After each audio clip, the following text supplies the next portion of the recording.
I think there are several wild card aspects of this playoff coming up. If I were to ask you right now, you're just driving around in Des Moines, I'm asking you, take the entire playoff. What's the biggest wild card? It could be a coach, it could be a player, it could be a unit, it could be a position group, it could be an entire team. What's the biggest wild card? I got several of them. I'm just curious in the comment section maybe where your mind goes. Georgia as a team is a massive wild card here. I picked them to win the national title the other day, and it's dangerous, yeah, because they're rolling with a backup quarterback, but I don't think that you can just discount what we've seen in college football in years past, and it could happen here, and that is you got to understand college football works a little different than the NFL. In the NFL, if you lose your starting quarterback, you're pretty much screwed. In college football, you're sometimes screwed. But also at a place like Georgia, where they recruit very deep and they're a very complementary program, they have historically been able to lean on a ground game or they've been able to lean on defense. But they got a ton of elite players in that locker room, prideful players in that locker room. And what can happen is when your starting quarterback goes down, you got a galvanization that happens in the locker room. It happened at halftime against Texas.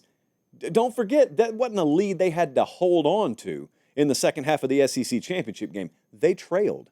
They had to go take the lead with Gunnar Stockton, their backup quarterback, playing. And he had to stick his face in one of the sharpest fans the sport has shown us all year and had to lower his shoulder and go hold on to a ball and get a first down and then get him inside the goal and then they go win the game. That was probably the best shot of energy that program got all season. That includes coming all the way back against Alabama, because I was on the field for that one. That sideline was juiced. But think about what this could mean for them in the postseason, because I'm of the belief you're going to see a really good version of Georgia in the playoffs. Everyone looking at them and discounting them in a lot of these brackets I've seen today because they're going to play their backup quarterback. What you perceive as a weakness could end up being a net strength. Not because Gunnar Stockton is as good as Carson Beck, but here's what really matters. If Gunnar Stockton playing brings out the best of that team, then that team will be better equipped to win a national title than they would have been if Carson Beck played. That's what matters here. That's why it's a wild card. I think the Texas quarterback position is a really big wild card. I don't say Quinn Ewers, because if Texas does what I think they're going to do in this postseason, it won't just be number 3 playing. I think Arch Manning will play as well. I will continue to say I was very surprised that he wasn't more of a factor in their game plan in the SEC championship game. I think he will be against Clemson. I think he will be moving forward. I believe they'll win that game. I believe Clemson matches up horribly with them.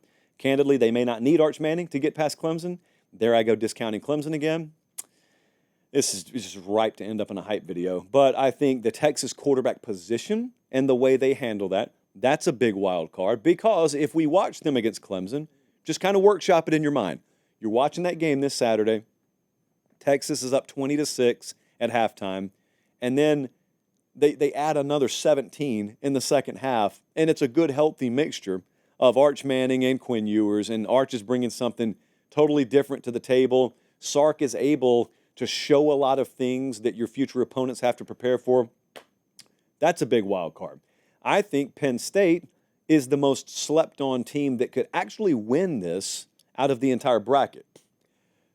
This is not, there's nothing wrong, Colin. I'm just pausing for a second so people can laugh. Still pausing.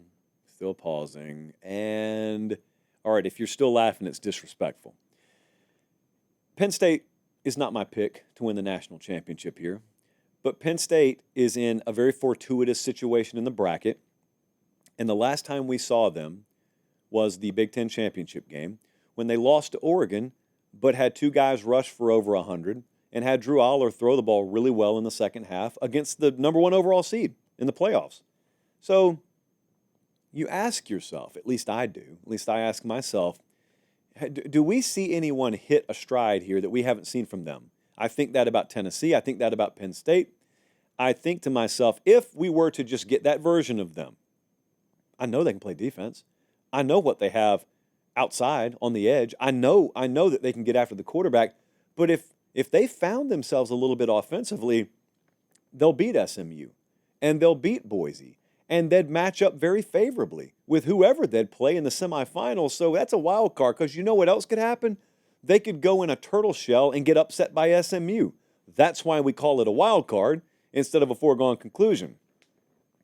You know what else I wonder about? I wonder about the Oregon defense. I also wonder if you're subscribed to the channel. We got a lot of folks watching live. I know a lot more will watch this video. This is college football all year, nothing else. And we appreciate you being here. It's always free. We just ask that you subscribe to the channel. And if you haven't already, do it. And if you think you have, check to make sure. Oregon's defense is a wild card here because Oregon is in a situation where they're going to catch the winner of Tennessee, Ohio State.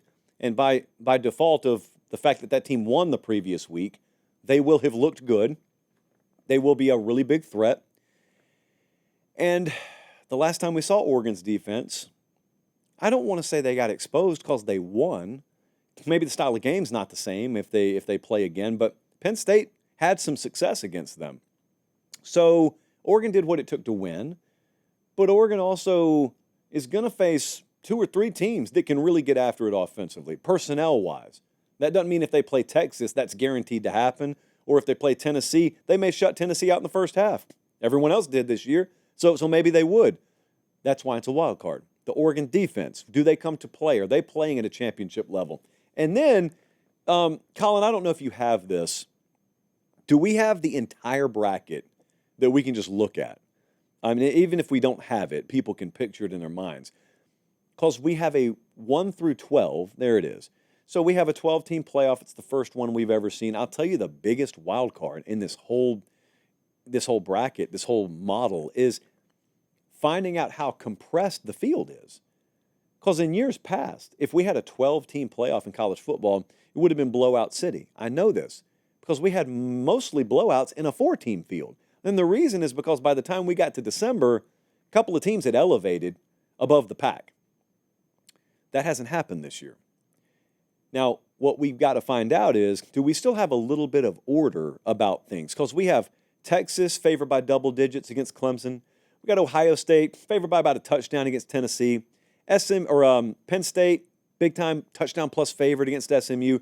Notre Dame, same thing, touchdown plus favorite against Indiana. If that's the way it is, that feels orderly. But this has not been an orderly season. We have had a parity-driven season all year long. We've had a lot of insane competitive balance all year long. So what we got to find out is, does the playoff look like that? Because if the playoff looks like that, that's how you end up with something like Arizona State playing for a national title. That's how you end up with SMU in the semifinals.